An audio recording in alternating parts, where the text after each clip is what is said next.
2017 সালে সোহিনী সরকার জানান, পাঞ্জাবি এক গায়কের সঙ্গে লিভ ইন সম্পর্কে ছিলেন তিনি। তার ভাষায়, একসময় লিভ টুগেদার করেছি, সেটিও অনেকটা বিয়ের মতোই ছিল। বড়লোকের পাঞ্জাবি এক ছেলের সঙ্গে গান টান গাইতো সে, তবে এই সম্পর্ক পরিণতি পায়নি, এমনটাই জানান তিনি। পরবর্তীতে সোহিনী সরকার অভিনেতা অনির্বাণ ভট্টাচার্যের সঙ্গে প্রেমের সম্পর্কে জড়িয়ে পড়েন। 2019 সালে এ জুটিকে একসঙ্গে ঘুরতেও দেখা যায় বিভিন্ন স্থানে। এ নিয়ে জোর চর্চা চললেও সম্পর্ককে স্বীকৃতি দেননি এই যুগল, মুখ খুলেননি সোহিনী সরকারও। তবে সময়ের সঙ্গে সঙ্গে দুজনের পথই আলাদা হয়েছে, দুজনেই বিয়ে করেছেন অন্য অন্য লোককে।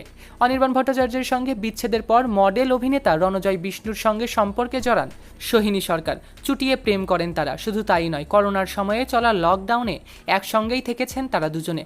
অর্থাৎ পূর্বের মতো প্রেমিক রণজয়ের সঙ্গে জনপ্রিয় অভিনেত্রী সোহিনী সরকার লিভ ইন করেছেন অনেক দিন, কিন্তু গত বছরে ভেঙে যায় রণজয় এবং সোহিনীর সেই প্রেম এবং লিভ